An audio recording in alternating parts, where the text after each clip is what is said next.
अद्वैता आलेली आहे.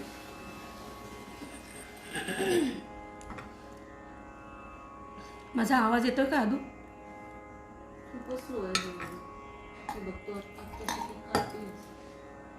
नेट बंद केलास ना? बघ ना. बाय. ठीक आहे. येतोय का आवाज?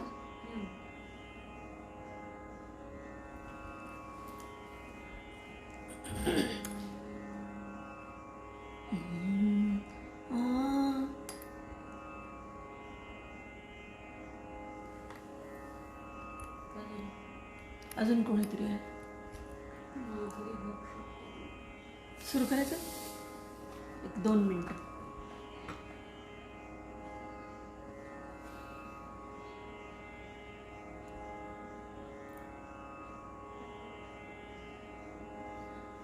त्याचा ब्राईटनेस वाढव ना.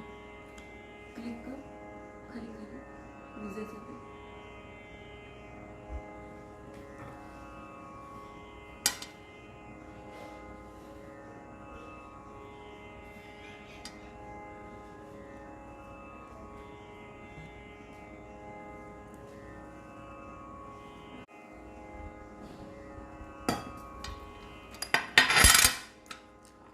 चला करायचं सुरू. 3-4 जण आलेले.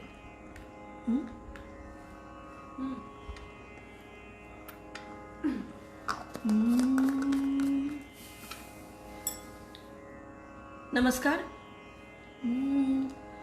आनंदे दत्तात्रे देवदेव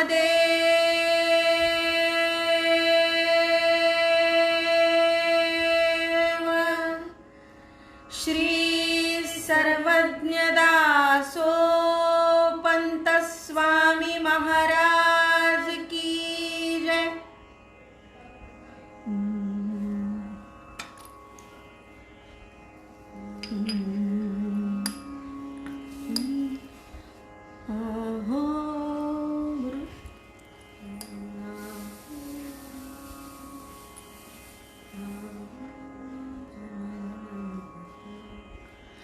आहो जनधन ममता, आहो जनधन ममता, याची न धरी हो संगती, वेचली वयसा,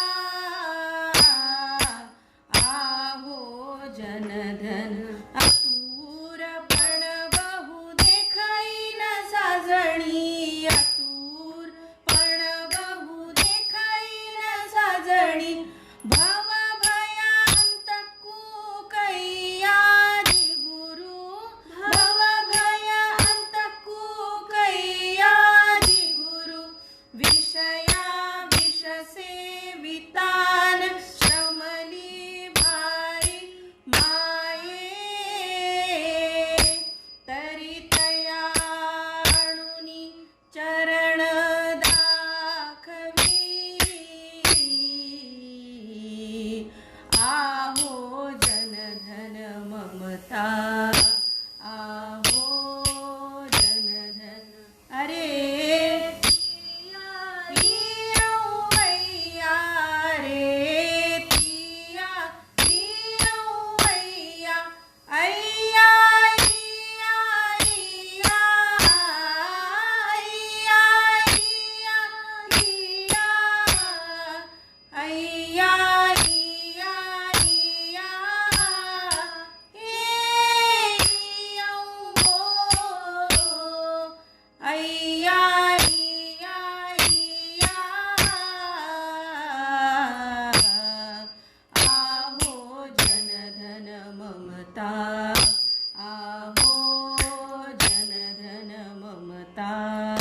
याची न धरी हो संगती, वेचली वयसा,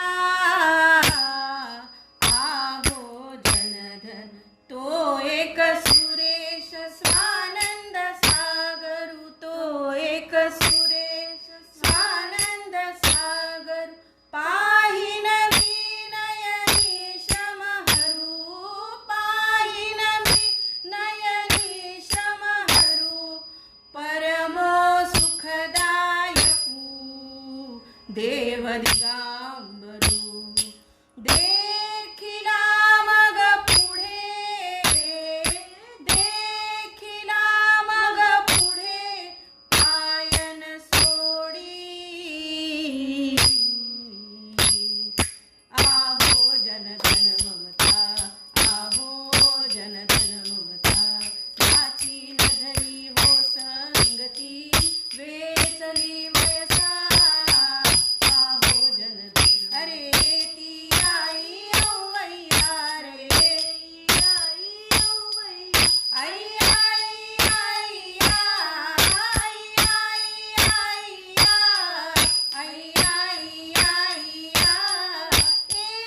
नमस्कार. माझ्यासोबत जे जोडले गेलेत त्या सर्वांना नमस्कार. जे जोडले जाणार आहेत त्यांनाही मी माझा नमस्कार सादर करते आणि आजच्या विषयाला सुरुवात करते. आजचा विषय संत सर्वज्ञ दासोपंतांची भावकविता. मुळात दासोपंतांची ओळख ही तत्वज्ञ पंडित म्हणून. दासोपंतांनी गीतेवरती भाष्य केलं. ग्रंथराजासारखा गुरुशिष्य संवादी सुंदर असा ग्रंथ लिहिला.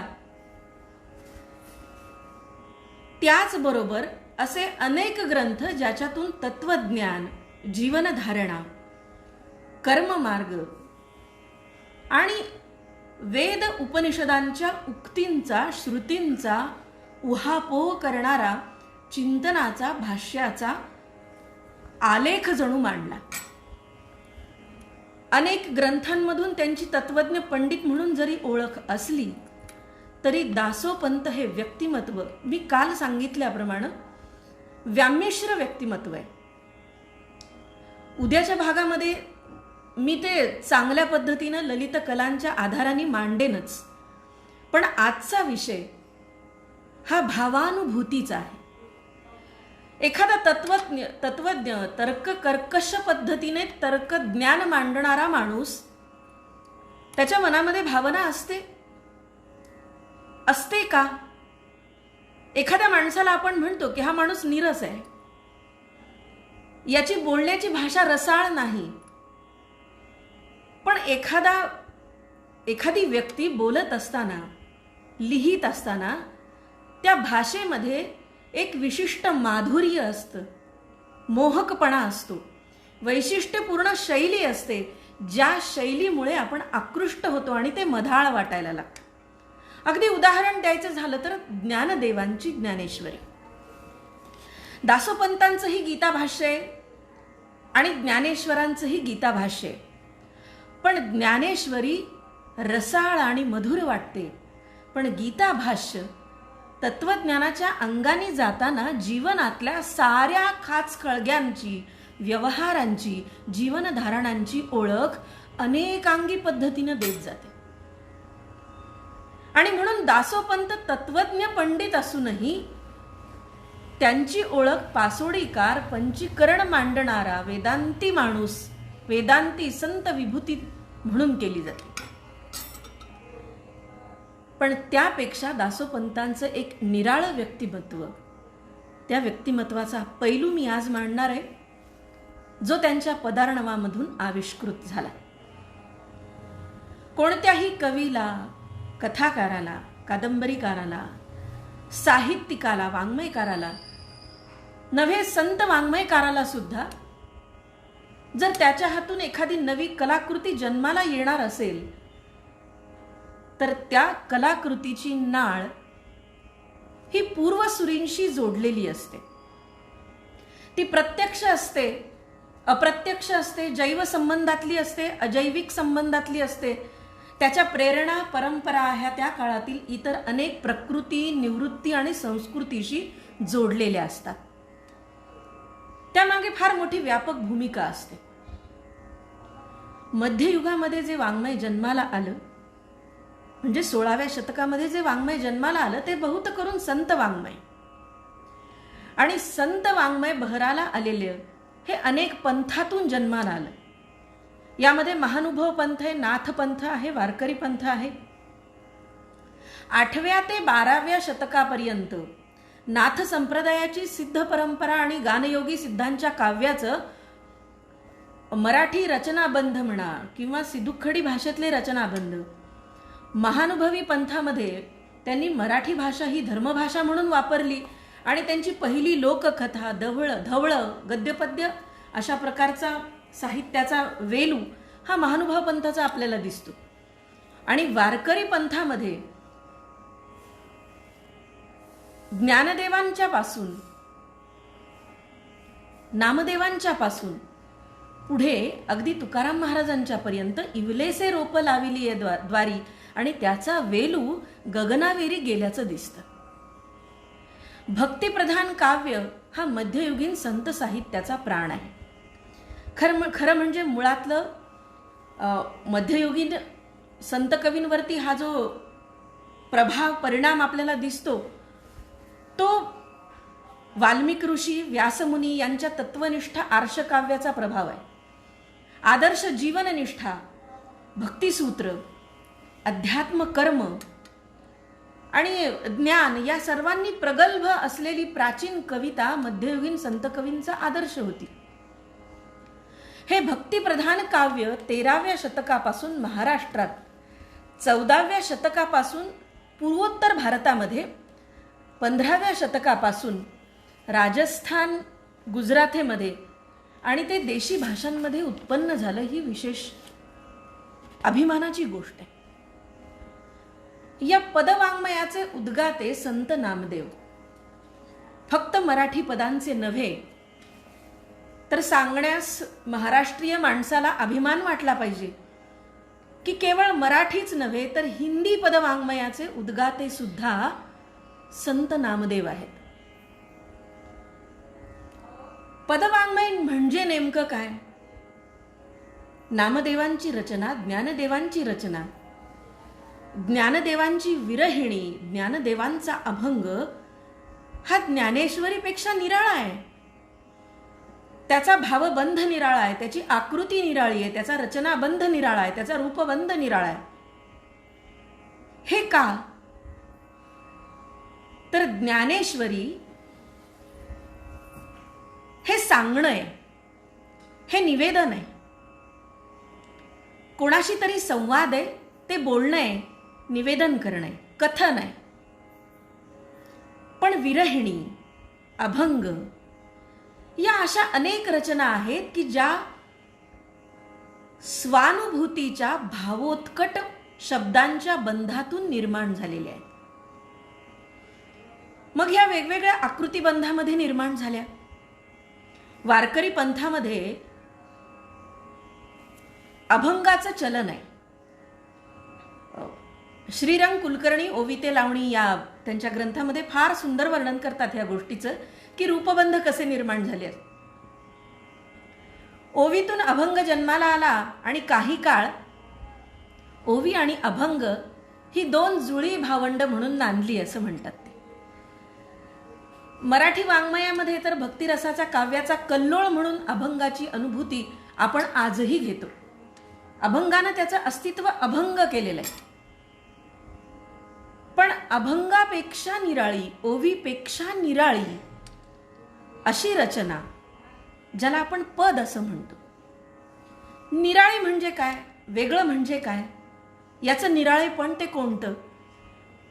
तर सामान्याच्या भाषेमध्ये, सामान्यांच्या ओळखीच्या रूपामध्ये, परिचयाच्या चलनामध्ये मी सांगीन की अभंग चालतो तो धुमाळीत.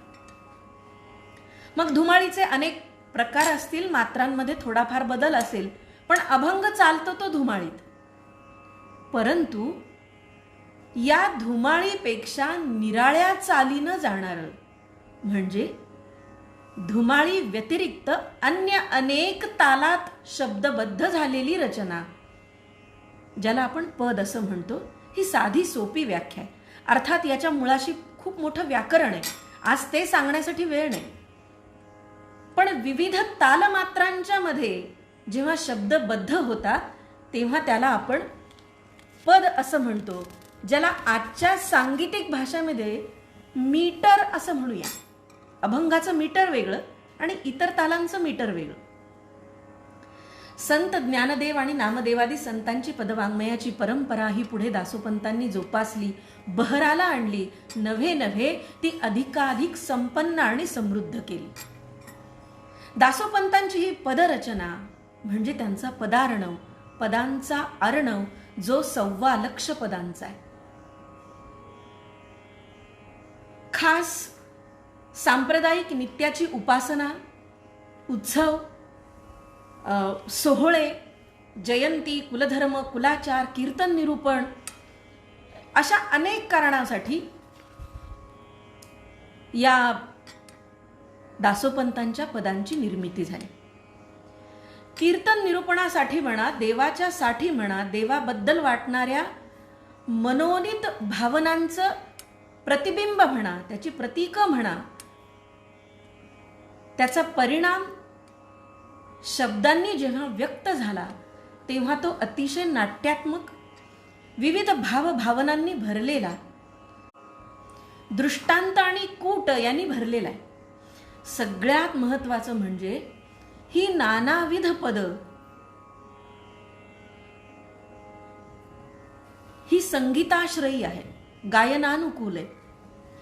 पूर्वसुरींच्या रचनांचा मंद परिमळ तरी सुद्धा स्वयंप्रज्ञ, स्वयंपूर्ण भावानुभवांची सुसंघटित शब्दांची रचना, आशय घनता, भक्तिपर पदरचना आणि तसेच स्वानुभवाच्या साक्षात्काराचा आशय व्यक्त करणारी दासोपंतांची ही पदरचना म्हणजे पदार्णव.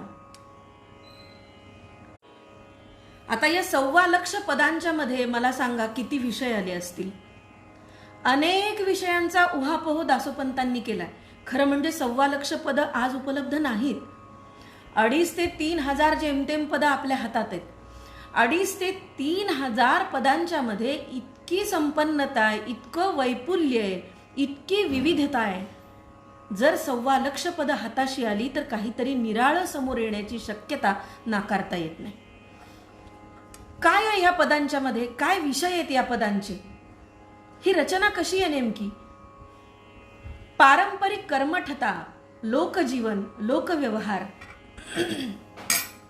श्री दत्ताच्या बद्दलचा आत्यंतिक भक्तीचा आवेग, साधन साध्य विवेक, सगुण निर्गुणाचा सारासार विचार, सामाजिक दांभिकता, धार्मिक दंभस्फोट, वेदांत, भोंदूगिरी, सामाजिक भान, गुरुशिष्याचा अनुबंध कसा असावा, धर्मक्षेत्रातील नानाविध मतवाद कसे आहेत, धर्म संप्रदायामध्ये, उपासना परंपरांच्या मध्ये पंथ अकारण माजलेला दांभिकपणा, श्री दत्त भेटीची तळमळ त्याच्यातून व्यक्त होते. कधी मनाला अपराधी वाटतं, ती भावना त्यांची व्यक्त होते. साक्षात्काराचा परमानंद होत असताना तो उत्फुल्लपणा, तो उत्साह, तो आनंद, तो ब्रह्मानंद व्यक्त होतो. बालसुलभ व्यवहाराची साऱ्या छटा, स्त्रीसुलभ व्यवहाराच्या साऱ्या छटा, हरिहर ऐक्य, या वादातील फोलपणा, सज्जन दुर्जन, संतजन मूर्ख, या साऱ्यांची संगत, याच्यावरती भाष्य करणारी पदरचना. दासोपंतांच्या पदांमधून हे असे अनेक विषय व्यक्त होतात. श्री दत्ताशी संवाद करत असताना तो संवाद कधी ते स्वतःशी करतात, कधी श्री दत्ताशी करतात, कधी आपल्या सखीशी श्री दत्ताविषयी बोलतात. आणि हा श्री दत्त त्यांचा आराध्य, आणि आपल्या आराध्याशी संवाद करत असताना वेगवेगळ्या अनुबंधातून, भावबंधातून ते व्यक्त होतात. हे नातं कोणतं आहे तर श्रीदत्त हा माय आहे, श्रीदत्त हाच बाप आहे, श्रीदत्त हा बंधू आहे, श्रीदत्त हा सखा आहे, श्रीदत्त ही सखी आहे, मैत्रीण आहे. आणि त्याचबरोबर श्रीदत्त हा प्रियकर आहे. ही एक वेगळी भावना दासोपंत इथे व्यक्त करतात. मी मुद्दामहून रसिकांचं, भक्तांचं लक्ष वेधू इच्छिते या गोष्टीकडे. दासोपंतांची शुद्ध भक्तिभाव पद आहेत. दासोपंतांची पद ही रूपाचं वर्णन, गुणाचं वर्णन, वत्सल भाव व्यक्त करणारी पद, अशी अनेक पद दासोपंतांची श्रीदत्ताविषयी आहेतच. आणि दत्त संप्रदायाचा विचार केला तर अंगाला विभूती फासून, भस्म लावून, काखेमध्ये झोळी घेऊन त्याग करण्याला उद्युक्त करणारा हा संप्रदाय असं म्हटलं जातं, ज्याला अवधूत म्हटलं जातं. जो विरागी आहे, विरक्त आहे, जो संसाराच्या मोहात नाही, संसाराचा त्याग करावा असा सांगणारा संप्रदाय भगवी छाटी नेसून पायी खडावा घालून बाहेर उंबऱ्याच्या बाहेर पडलं की हा संसार माझा नाही हे सांगणारा दत्त संप्रदाय. पण दासोपंत एक क्रांतिकारी संत म्हणून त्यांची नोंद यासाठी घ्यावी लागते की दासोपंतांनी वारकरी संप्रदाय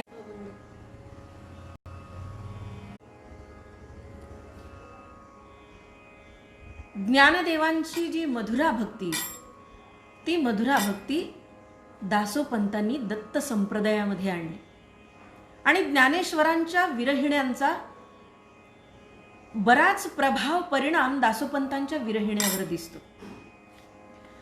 त्याची वर्गवारी अगदी शास्त्रशुद्ध पद्धतीनं मी आज खरोखर मांडणार नाही, तेवढा वेळच नाही आपल्याकडे. पण काही ठळक मुद्द्यांच्याकडे मी मुद्दाम जाईन. वत्सल भाव व्यक्त करताना दासोपंतांनी वापरलेली शब्दकळा, श्री दत्ताकडे आई म्हणून बघताना, बाप म्हणून बघताना दासोपंतांनी व्यक्त केलेला वत्सल भाव, प्रीतिभाव हा मोठा विलक्षण आहे. शुद्ध भक्तिपर पदांच्या मध्ये दासोपंत आपल्या आराध्याकडून फक्त प्रेमाची अपेक्षा करतात आणि म्हणतात, प्रेम दे मज प्रेम दे, सर्व सुख मज प्रेम दे.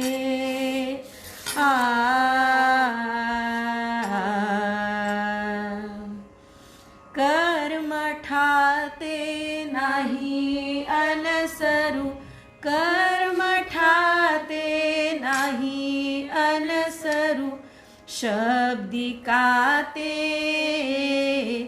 ये आरे शब्दिकाते सर्वदा. योग सेवा दुःख साधन न भजो मी,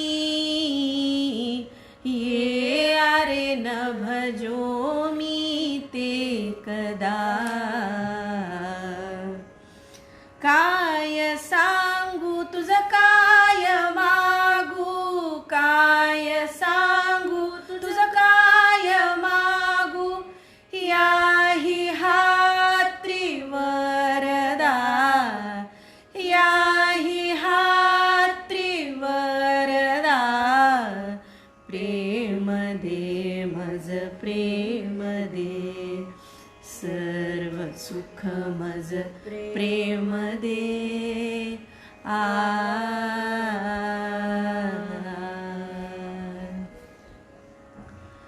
सासूरवाशिणीचा भाव दासोपंत व्यक्त करतात, विरहिणीचा भाव व्यक्त करतात, प्रीतिभाव, वत्सल भाव, सख्याचा भाव, सखीचा भाव हा केवळ संवाद नव्हे तर दासोपंत ज्या अधिकारानं श्री दत्ताशी वाद घालतात ती भाववृत्ती फार विलक्षण मोहक वाटते. दुडू दुडू दुडू दुडू पासी येईन, अंगावरी मी अंग घालीन, दुडू दुडू दुडू दुडू पाशी येईन, दाटीसी तरी उगाची राहीन, पाणीये भरले लोचन, काय पाहतासी दे आलिंगन. अशा प्रकारचा मोहक हट्ट दासोपंत करतात आणि त्याची युक्ती इतकी सुंदर मांडली आहे त्यांनी. दासोपंत म्हणतात, बालक पोटीचे मर्यादा हे ज्ञान कैचे. मी तुझ्या पोटचं लेकरू आहे, मला हे कसं कळेल की कसं वागावं. बालसुलभ वृत्तीची अनेक पदं दासोपंतांनी लिहिली आहेत. ते म्हणतात, मी तुझं पाडस आहे, या संसाराच्या वनामध्ये चुकलोय.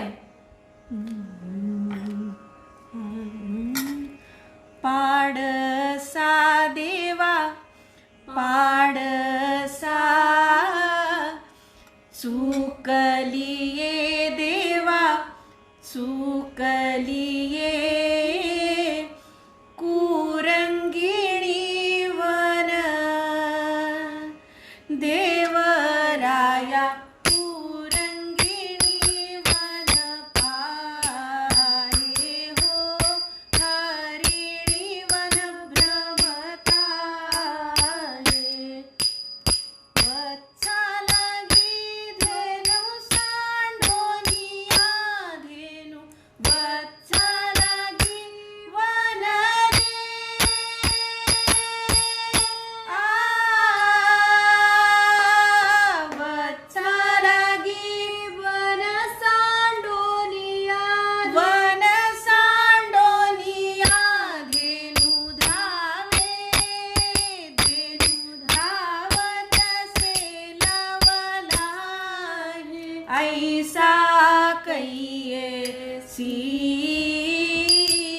आईसा कैये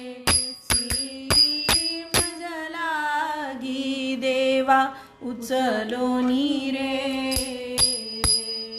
देवराया उचलोनी चारी भुजा हो पसरोनी सारी भुजा चाचुवा देवा चाचुवा कणवेची देवा कणवेची पिलय पक्षिणी देवराया पिलय पक्षिणी धावे हो तारा घेऊनी धावे दिगंबरा मी हो पोटीचे बालक दिगंबरा मी हो रे आ दिगंबरा मी हो पोटीचे बालक स्नेहे आता स्नेहे कवण लावावे ऐसा कैये आईसा कैये मज लागी देवा उचलोनी रे देवराया उचलोनी चारी भुजा हो पसरोनी सारी दिगंबरा मी हो पोटीचे बालक स्नेहे आता स्नेहे कवण लावावे ऐसा कैये आईसा कैये मज लागी देवा उचलोनी रे देवराया उचलोनी चारी भुजा हो पसरोनी सारी भुजा. अशा प्रकारची अनेक पद पाडसा देवा चुकलिये कुरंगिणी वन पाहे दिगंबरा मी हो पोटीचे बालक स्नेहे कवण लावावे. कोण लावील तुझ्याशिवाय मला पोटी कोण घेणार आहे तूच आहेस मी तुझ्या पोटचं लेकरू आहे तुझ्याशिवाय मला जवळ कोणी घेणारच नाहीये. आणि अशा प्रकारच्या अनेक रचनांची मालिकाच दासोपंतांनी पदार्णवामध्ये लिहिली. चातकू जाण तुझा शब्द बिंदूनी मागे कै मे घोळसिला अवधूता प्रसंगे ये रे कमळा नयना ये रे कमळा नयना पवनाहुनी वेगे आरे स्वजन जीवन ध्यानमती हारण संसार सरपू काळा दिसे प्रत्यक्ष डोळा डोळे लावूनिया पाहे तव स्वप्नी देखिला. अशा अनेक रचना दासोपंत आपली आई म्हणून आपला बाप म्हणून दासोपंतांच्या बद्दलची जी भावना आहे श्रीदत्ताची ती स्वतःच कल्पून या अनेक रचना दासोपंत करतात. केवळ हे नातं निर्मळ अशा प्रकारचं भक्तिसुख देणार आहे. देवाशी एकतानता देवभक्ताचं व्यक्त होणं हे किती पद्धतींनी असू शकतं हे दासोपंतांच्या पदार्णवामध्ये दिसतं. जेव्हा काहीतरी चूक होते अपराध घडतो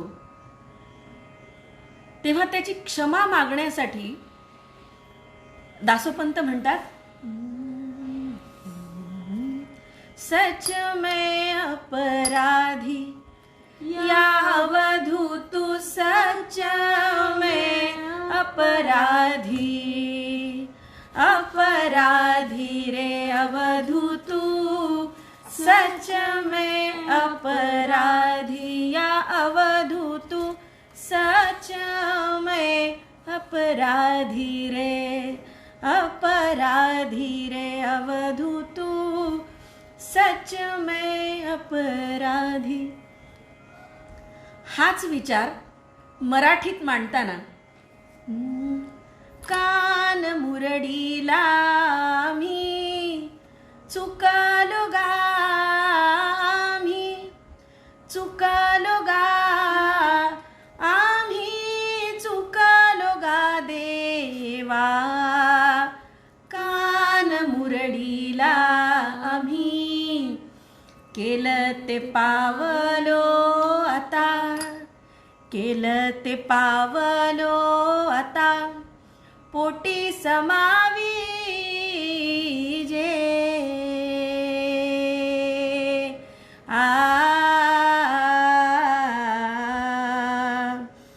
प्रसन्न हो शिलायसा प्रसन्न हो शिलायसा सांग काय की जे आम्हा सांग काय की जे आम्हा सांग काय की जे कान मुरडीला आम्ही.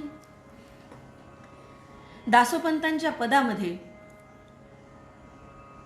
सगळ्यात महत्वाची त्यांची सखी मला वाटते. बऱ्याचदा आपल्या सखीशी हितगुज करताना ते श्रीदत्ताविषयी आपल्या सखीला आपलं मनोगत सांगतात आणि हे ऐकत असताना ती सखी सुद्धा हुंकार भरते आणि त्याला दासोपंत गुज असं नाव देत आहेत.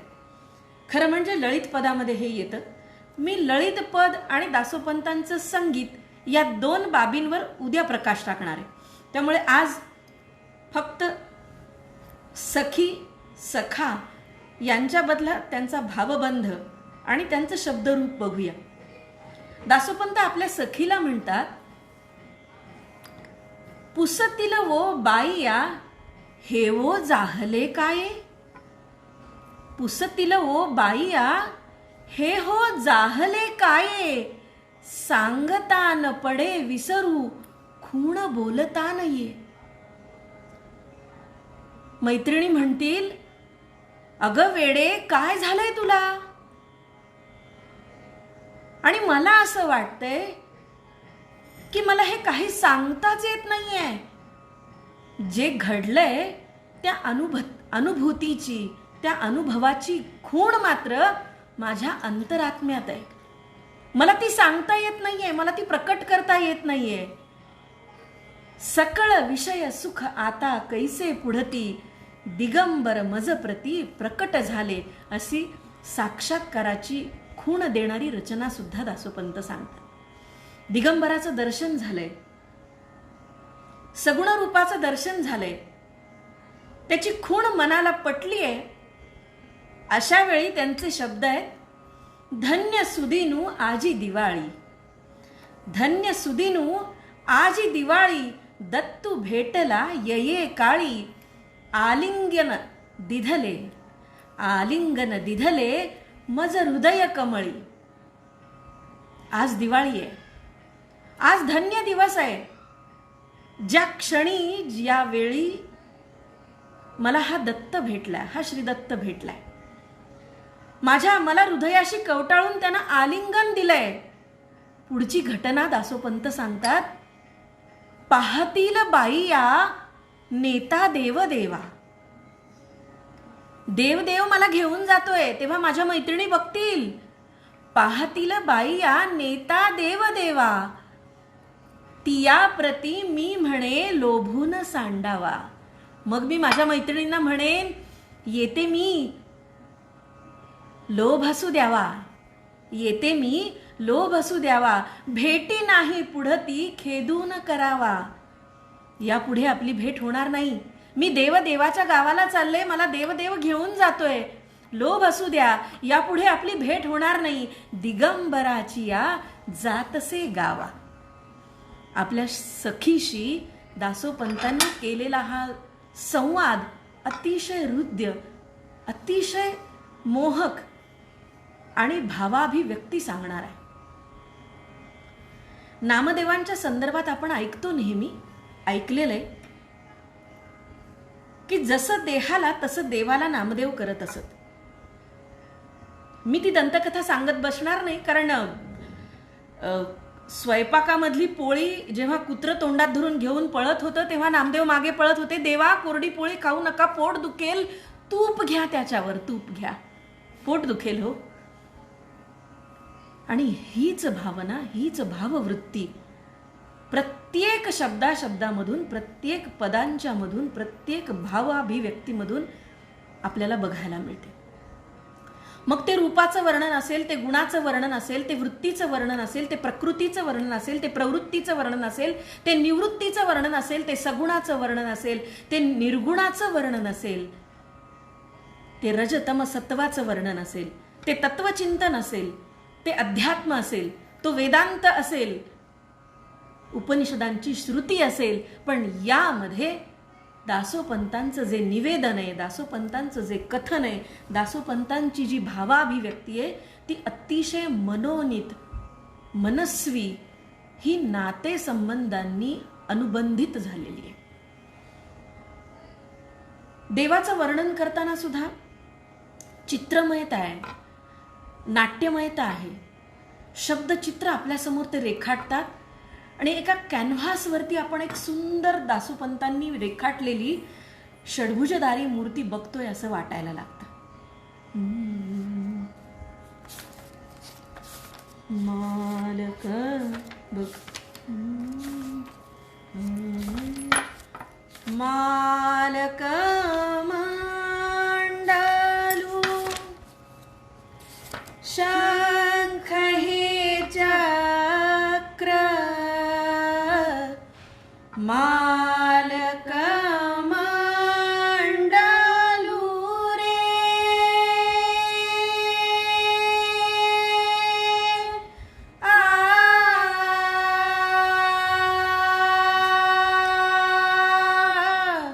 मालक मांडलू शंख हे चक्र रे, शंख हे चक्र, डमरू त्रिशूल आरे, डमरू त्रिशूल, पीतांबर धारी रे, ओ आजी मेरो मन मोहन आयो, ओ आजी मेरो मन, सिर पर जटा सोन से बालो, सिर पर जटा रे, आ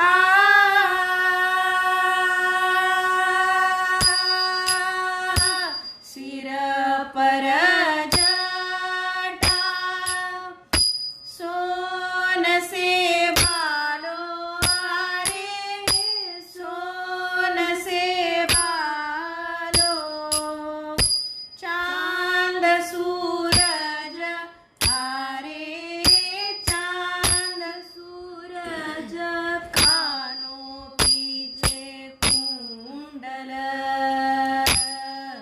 ओ आजी मेरो मन, बाके सूरत पर तन मन आयो आरे, तन मन आयो, कहे सुता दिगंबरा, कहे सुता दिगंबरा, बाके संगन छोड़ो, ओ आजी मेरो मन मोहन आयो, ओ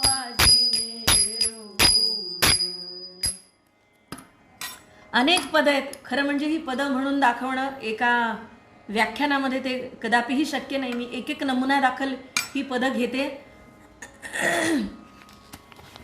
आज विशेष करून बोलणार आहे ते दासोपंतांच्या मधुरा भक्तीवर.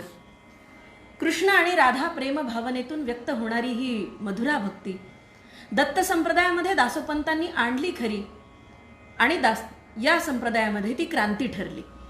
दासोपंतांच्या विरहिणीवर मी मघाशी सांगितलं संत ज्ञानदेवांचा प्रभाव जाणवतो. नाथ वारकरी संप्रदायाचे पाईक असणारे ज्ञानदेव प्रियकर प्रेयसीच्या भावबंधातून राधाकृष्णाच्या प्रेमाचा आधार घेतात आणि भावाभिव्यक्त होतात. ही गोष्ट जशी नोंदणीय तशीच दासोपंत दत्त संप्रदायामध्ये विरहिणी लिहितात आणि श्री दत्ताला प्रियकर समजून विरहिण्या लिहितात. हा विचार क्रांतीचा ठरतो. चित्ताची व्याकुळता, वियोगाची दाहकता, भेटीची अनिवार्य ओढ, प्रेमाची तीव्रतम भावना या साऱ्यांची अनुभूती संतांनी दासोपंतांनी विरहिणीतून व्यक्त केली. गाथा सप्तशती, वेणी संहार, पंचतंत्र, दशावतार, ध्वन्यालोक, गीत गोविंद यातून राधेचे उल्लेख येतात.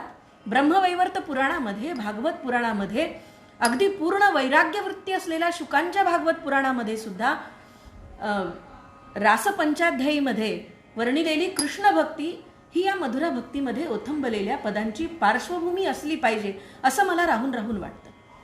लास्यांग रूप विराण्यातील स्त्री पुरुषांच्या प्रीतीच्या अभिलाषा, चिंता, स्तुती, गुणवर्णन, उद्वेग, प्रेमालाप, उन्माद, व्याधी, जडता आणि मरण या 10 कामदशांचा आशय दासोपंतांच्या विविध विरहिणांच्या मधून होतो.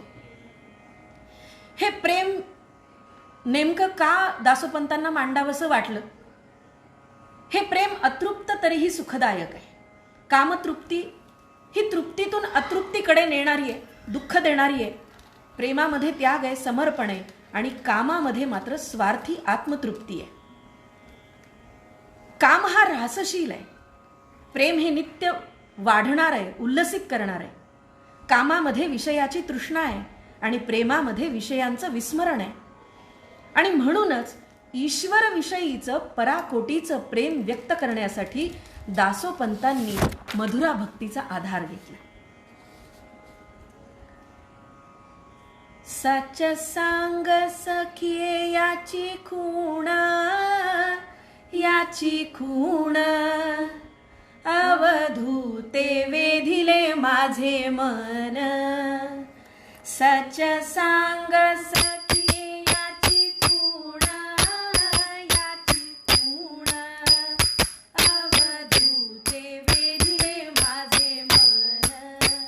सेजे सुमने सुकली काये करू काये.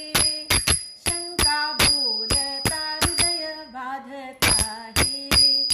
प्रीती पाय झाडीन मुक्त केशी प्राणनाथ अवधूतासी. आणा हो मंदिरासी दिगंबराची होईन मी दासी. आणा हो मंदिरासी दिगंबराची होईन मी दासी.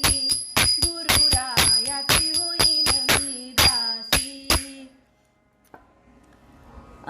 माझे गुरुजी आदरणीय विद्यासागर पाटंगणकर सरांनी उल्लेख केला हिंदोळ्याचा. गुरुजी अजून एकूणच आकृतिबंधांचा उल्लेख राहिलाय.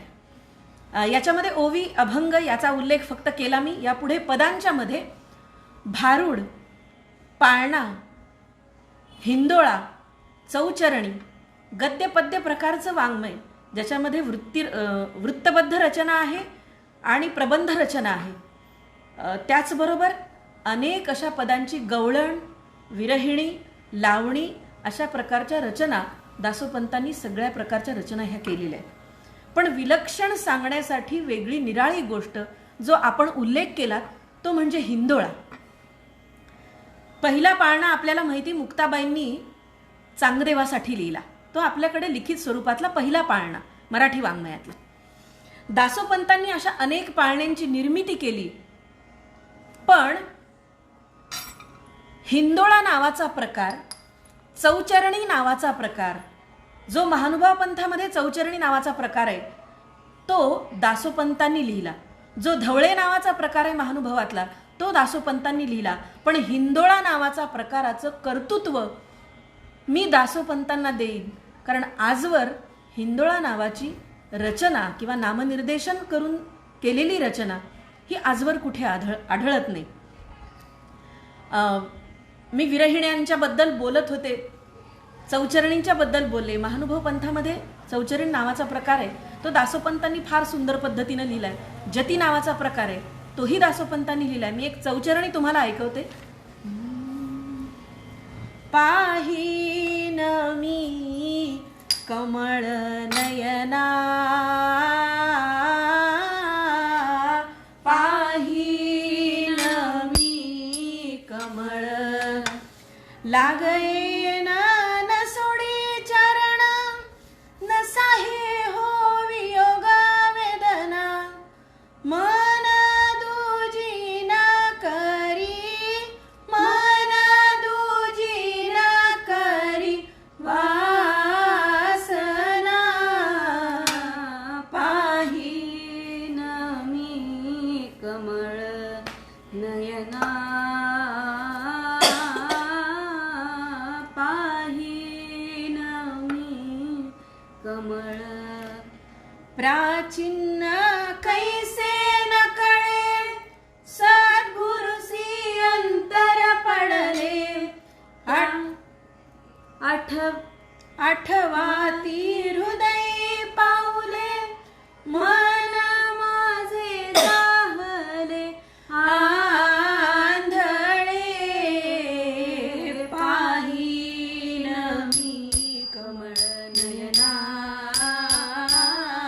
पाहीन मी कमळ प्राचीन कैसे न कळे, सद्गुरुसी अंतर पडले, आठवावी हृदयी पाऊले, आठवावी हृदयी पाऊले, मन माझे जाहले, मन माझे जाहले आंधळे, पाहीन मी कमळ नयना,